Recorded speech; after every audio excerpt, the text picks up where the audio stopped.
From electronics and appliances to clothing and shampoos, U.S. consumers are bracing for increased spending on products they use daily as a result of the hike of U.S. duties on Chinese goods put in place last week by U.S. President Trump.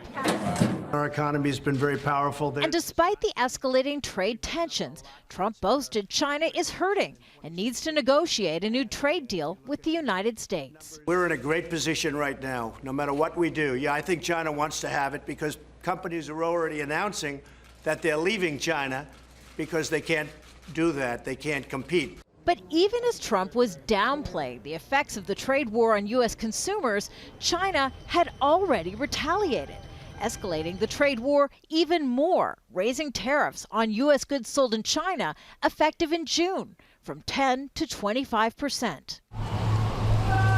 Last Friday, U.S.-China trade talks ended abruptly, with the U.S. side arguing discussions had been constructive, but not enough for a deal.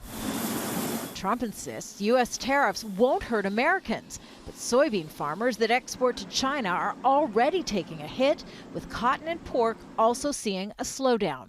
Trump's own economic advisor admitted over the weekend American consumers are going to feel some pain. Again, both sides will suffer on this. The uncertainty has rattled world financial markets and made investors nervous. We're not at the beginning of the end, we're at the end of the beginning, and unfortunately we know from history that it's much, much easier to start a trade war than it is to end one, especially if you've done what the U.S. has begun to do here, which is really make it a pride and autonomy question for people.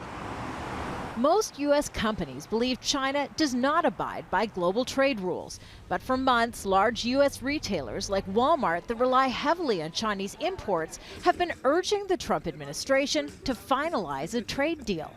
But Donald Trump hasn't ruled out adding even more tariffs to Chinese goods brought into the United States. The tensions could play out for weeks. Trump says he'll next meet with Chinese President Xi at the G20 summit in Japan in June, where the two will try to resolve their trade dispute. Kimberly, Halkett, Al Jazeera, the White House.